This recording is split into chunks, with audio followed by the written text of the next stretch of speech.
Балдардын омуртка ийилүүсүнүн сколиоз, ошол эле сколиозду үй шартында кантип ата-энелер байкап калса болот. Бул дегени баланын арт жагынан түз турат.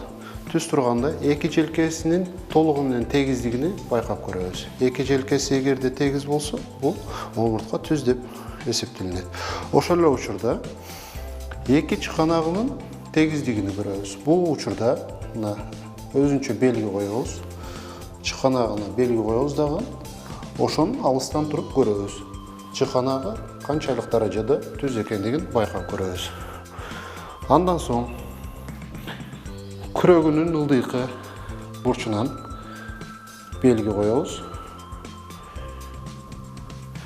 Жана алыстан туруп байкайбыз. Эгерде ушул белгилерибиз бири-бирине түз болуп турган болсо, бул омурткасы түз деп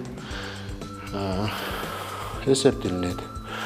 Баланын түз турушуна эч кандай бир ийилүүсү жоктугуну алдыга, артка көрөбүз.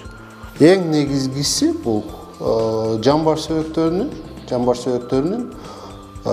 кандай бир түз туруусуну колубуз менен монтип байкасак болот.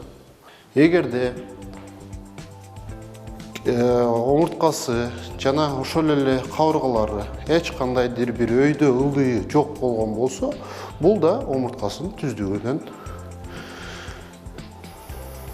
белги берет. Азыркы учурда омуртка түз, эч кандай деформация кабыргалары жок. Деформация болгон кабыргалары жок. Омуртка түз деп эсептелинди. Көкүрөк бөлүгүнөн бир аз ийилип турган болсо, бул омуртканын алды жагынан ийилүүсү бул кифоз деп аталат. Аны да бул омуртка сколиозунун бир түрү болуп эсептелинет. Омурткасы ийилүү сколиозду ата-энелерге негизги бир кеңеш бул балага туура бут кийим тандоо болуп эсептелинет. Андан кийин эң негизгиси бул бала аз компьютерде телефонун колдонууну азайтуу керек.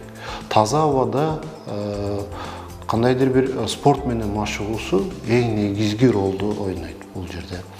Ошон үчүн эгерде кандайдыр бир омуртка ийилүүсү балада байкалган болсо, тезинен травматолог, ортопедтерге көрсөтүп, ошонун алдын алуу боюнча өзүнчө бир медициналык борборлорго алып келип көрсөтүү бул эң негизги омуртка ийрүүсүнүн алдын алуу болуп эсептелет.